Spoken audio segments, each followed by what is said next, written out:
प्यारे देशवासियों, पिछले 10-12 साल हम लगातार 2047 के लक्ष्य को पाने के लिए दौड़ रहे हैं। एक के बाद एक सोपान सिद्ध कर रहे हैं। हमने सोचा भी नहीं था कि हमें इसमें भी कुछ मुसीबतों का झेलना पड़ेगा। पिछले 10-12 वर्ष में कितने संकटों का सामना करना पड़ा। कोरोना जैसी वैश्विक महामारी ने पूरी दुनिया को चिंता में डाल दिया था। सारी व्यवस्थाएं चरमरा गई थी। कोरोना से बाहर निकले, युद्ध की विभीषा की खबरें आने लगी।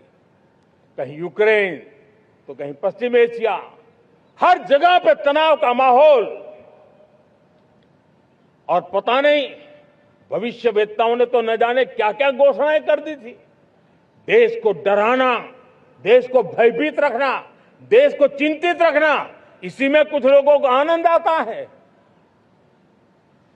वैक्सीन नहीं मिलेगी, कोविड में लोग बचेंगे नहीं, कुछ भी नहीं होने वाला।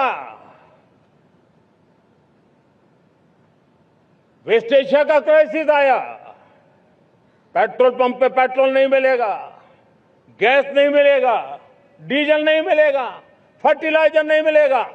सारी दुनिया भर की अफवाहें फैला करके भारत के लोगों को भयभीत करने का, डराने का, चिंता के अंदर डुबो देने का कुछ लोगों को आनंद आ रहा था। लेकिन देश ने देख लिया कि पिछले 10-12 साल की सुविचारित योजनाएं रंग ला रही है और हम इतने बड़े संकट के बावजूद भी नागरिक देवो भव के मंत्र को लेकर के जीते हुए भारत ने जो तैयारियां की थी, एक के बाद एक कदम उठाया था। सोचा नहीं था कि संकट आएगा, लेकिन उस संकट के समय में ये सारी चीजें काम आ गई और आज देश में गैस भी है, पेट्रोल भी है, यूरिया भी है। हम अपनी ताकत के ऊपर खड़े हो रहे, चल रहे। मेरे प्यारे देशवासियों, दुनिया के इन संकटों का प्रभाव हर किसी पर हुआ, हम भी अछूते नहीं।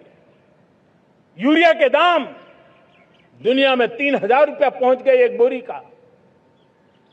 आज भी हम मेरे देश के किसानों को वो बोझ सहने के लिए मजबूर नहीं कर रहे। सरकार अपने कंधों पर वो बोझ उठा रहा है और दुनिया से जो 3,000 रुपया में यूरिया का बोरा हमें मिलता है, वो हमारे किसानों को हम सिर्फ 300 रुपये में दे पाते हैं। इतना ही नहीं, डीएपी आज दुनिया में बाजार 5,000 पहुंच चुका है। लेकिन मेरे देश के किसानों को दिक्कत ना हो, इसलिए 1,350 रुपये में आज भी डीएपी देने का काम हम कर रहे हैं।